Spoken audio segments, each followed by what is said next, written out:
এই মুহূর্তে নজর রাখবো যে গুরুত্বপূর্ণ খবরের দিকে। অযোধ্যায় রাম মন্দির প্রতিষ্ঠার আগে মালদহে এসে পৌঁছালো রামের পাদুকা। এই মুহূর্তে নজর রাখবো যে গুরুত্বপূর্ণ খবরের দিকে। অযোধ্যার রাম মন্দির প্রতিষ্ঠার আগে মালদহে এসে পৌঁছালো রামের পাদুকা, আর যাকে নিয়ে মালদহে চলছে পূজা অর্চনা।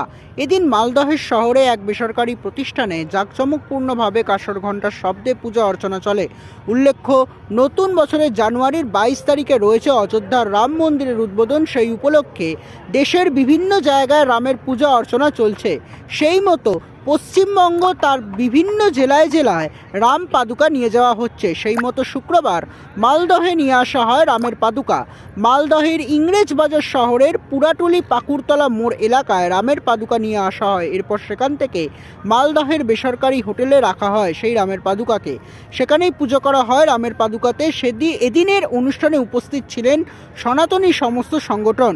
বিজেপির দক্ষিণ মালদার সাংগঠনিক জেলা সাধারণ সম্পাদক অম্লান ভাদুরী বলেন, ওঙ্কারনাথ মিশনের যে রাম পাদুকা পরম্পরাগতভাবে প্রাপ্ত দিল্লি হয় ঘুরে সারা ভারতবর্ষ ঘুরে অযোধ্যায় পৌঁছবে 22 তারিখের আগে রাম মন্দির প্রতিষ্ঠার প্রাক্কালে সেই পাদুকা আজকে মালদা এসেছে। সেখানে সমস্ত সনাতনী সংগঠনের প্রতিনিধিরা এখানে আছেন। তারা তাদের বিভিন্ন সাংগঠনিক বক্তব্য রাখবেন। তারা সেই পুজো করবেন। সেই পুজো হওয়ার পর প্রসাদ ভোগ বিতরণ হবে। এরপর বালুরঘাট শিলিগুড়ি হয়ে 22 তারিখের আগে রাম মন্দির প্রতিষ্ঠার প্রাক্কালে পাদুকা অযোধ্যায় গিয়ে পৌঁছাবে।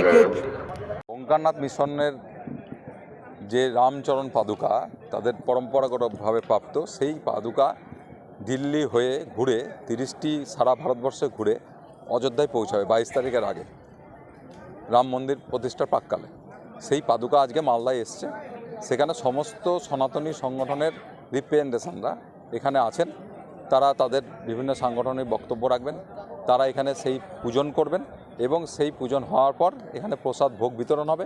সেই পাদুকা এখান থেকে বালুরঘাট শিলিগুড়ি হয়ে এইটা 22 তারিখের আগে রাম মন্দির প্রতিষ্ঠার মুহূর্তে প্রাক্কালে সেটা অযোধ্যায় গিয়ে পৌঁছাবে।